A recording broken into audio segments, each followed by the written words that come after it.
Здравейте, аз се казвам Мария. Аз Нели. И днес ще ви разведем из двора на Търговска гимназия Княз Симеон Търновски.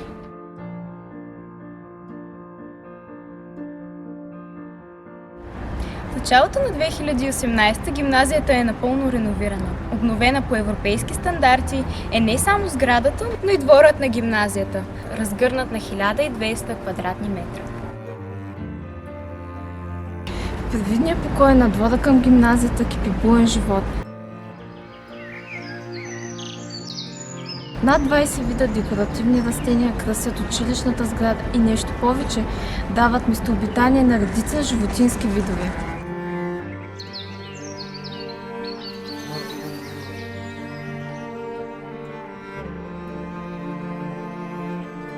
Бъдещето ще се предопредели от решенията, които правим сега.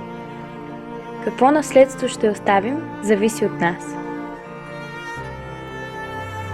Всяка година 260 000 квадратни километра гори биват изгубени, за да се освободи място за селско стопанство или индустрия. Темповете, с които белите дробове на земята изчезват, са застрашителни. Но притежава и онази божествена искра на Създател, в която роля създава условия за процъфтяващ живот, дори там, където и природата не би се справила сама. С достатъчно грижи и разум можем да защитим света си, за да продължи планетата да бъде наш общ уютен дом. Зелени оазиси сред градския пейзаж ни напомнят колко крехко е равновесието с природата и как животът се бори за своето оцеляване. Трябва да помним, че ние не само влияем на природата, но и сме част от нея. И това, което й причиняваме, неминуемо ще повлияе на нас. Растенията, животните и ние имаме общ дом.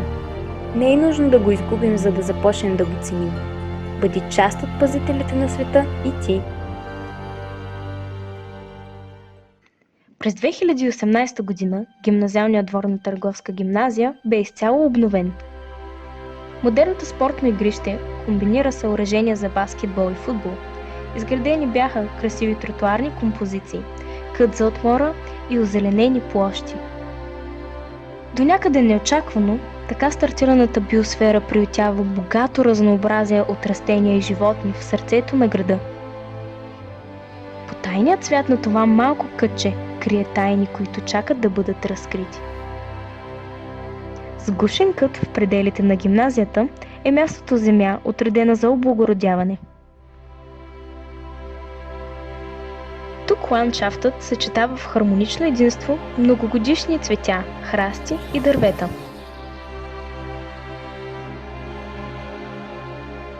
Разрасява се внезапен порой.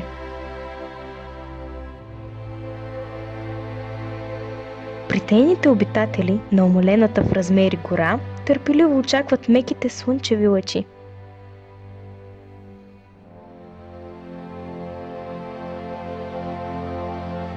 Блестяща следа води до събуден от летния дъжд Охлюв.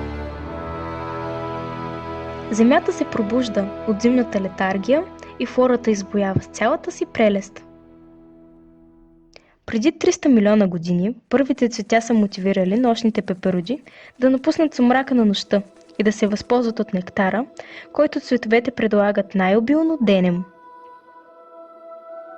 В замяна насекомите разнасят техния прашец.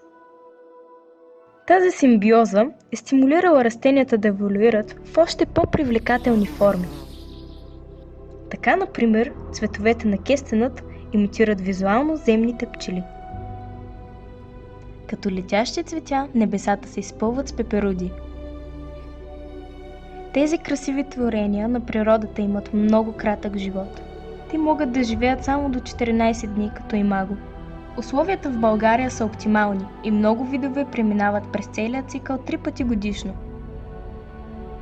Крилата им са еволюирали с шарки, имитиращи очите на хищник. Тази мимикрия ги предпазва от апетита на птиците. Едни пеперуди използват камуфлажни шарки, а други афишират с ярки предупредителни цветове, че са отровни. Вследствие от генни мутации, гъсениците на пеперудата монарх са еволюирали да консумират токсичната млечка. Монарсите се превръщат в летяща отрова, а птиците, които опитват да ги изядат, ги повръщат обратно. Пеперудите имат най-големите крила в царството на насекомите. Тяхната биомеханика сякаш противоречи на законите на физиката. В края на всеки от 6 си крака, пеперудите имат вкусови органи. Когато крачена пеперуда докосне нектар, рефлексът кара нейното хоботче да се развие. В царството на растенията, нектарът е награда за животните, които действат като опрашители. Най-разпространената пеперуда по света и единствената регистрирана някога в Исландия е дяволската пеперуда. Известна е в България като дяволска, заради огнените си цветове, докато на други езици носи името красива дама. Всяка зима мигрира до Африка, изминавайки до 3000 км. Пъстри туфи насищат въздуха с аромати на билки и цветя.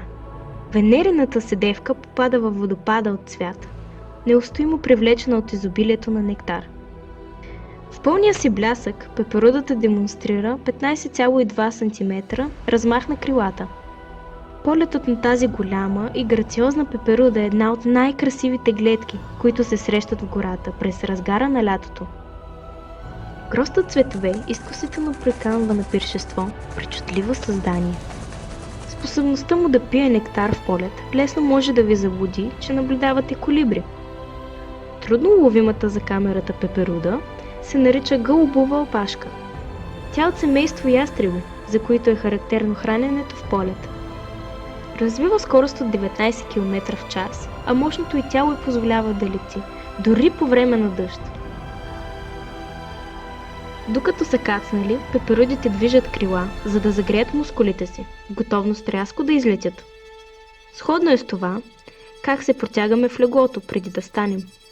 Разперват крила като колектори за слънчева светлина, за да затоплят студенокръвните си тела. Затварят крила, когато им е горещо. Размахват бързо крила, за да осигурят засмукване на хоботчето. Сред най-честите посетители на този пир са серфидните мухи, наричани още цветарки. Разпознават се по това, че имат окраска на опасни насекоми като осите, а са напълно безобидни. В сенките, прикрит от своя камуфлаж, ги дебне паякът. Оплел изкусно своята мрежа, той чака от засада някой заблуден гост. Въпреки малкия си размер, наличието на насекоми е жизнено важно за екосистемата.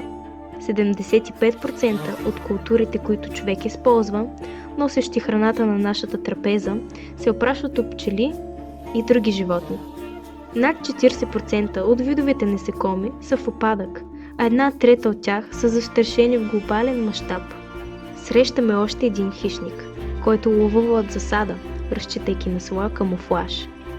От познатите 2400 вида в Централна Европа живее само един от тях – европейската богомолка. В района може да се срещне и балкански гекон, единствения вид гекон в България.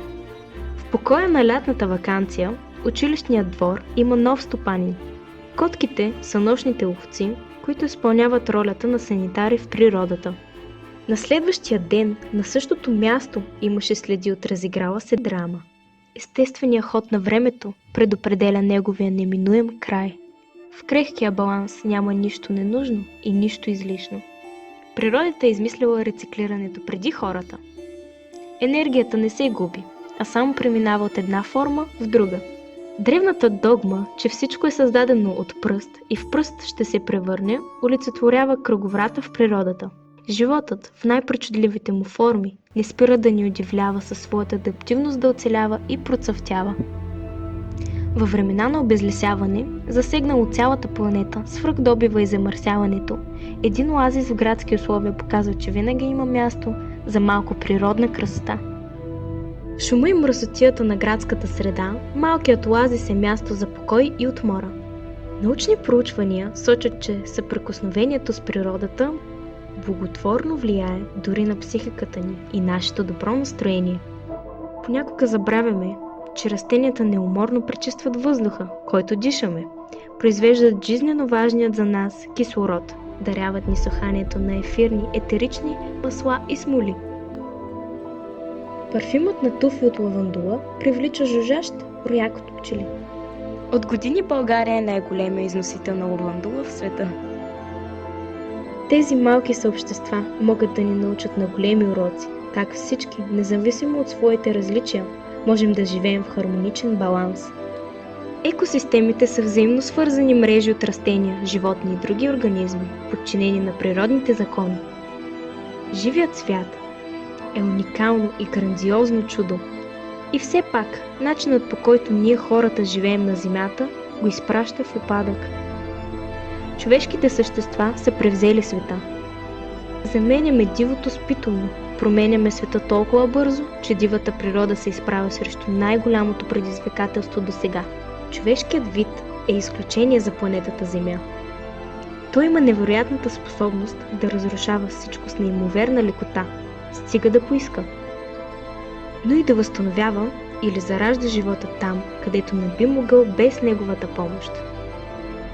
Трябва да осъзнаем, че с голямата власт идва и голямата отговорност и да решим какво наследство ще оставим на своите деца.